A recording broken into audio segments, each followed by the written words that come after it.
Tatlong dahilan kung bakit makakalimutin ka. Well, meron po kasi tayong tinatawag na mental exhaustion na nangyayari kung ang utak ay nakakatanggap ng too much stimulation at na-maintain ng intense level of activity without rest.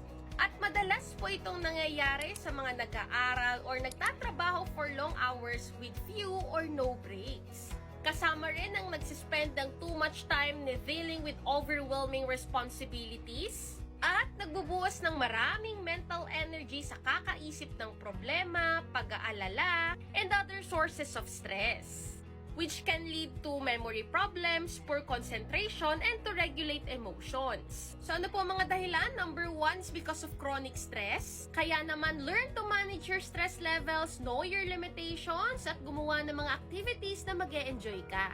Pangalawang dahilan, baka naman sobra ka na sa alcohol and caffeine. Ang alcohol po ay parehong stimulant at depressant at pwedeng makaapekto sa cognitive function. At ang pangatlong dahilan ay baka naman kulang ka na sa nutrisyon. Ang mga inflammatory foods like sweet, salt, and processed foods ay nakakapagpa-trigger pa po dito.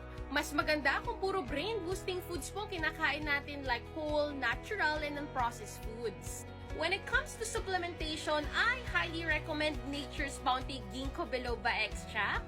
According to studies, ang ginkgo biloba po ay mayaman sa flavonoids which are powerful antioxidant at naglalaman din ng terpenoids na nakakatulong upang mag-dilate ang ating blood vessels at mas gumanda ang circulation ng ating dugo, specifically na rin po sa ating brain.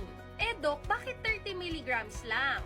Well, Nature's Bounty Ginkgo Biloba is an extract which means it is more concentrated and the amount of ginkgo is guaranteed. This is laboratory tested and FDA approved.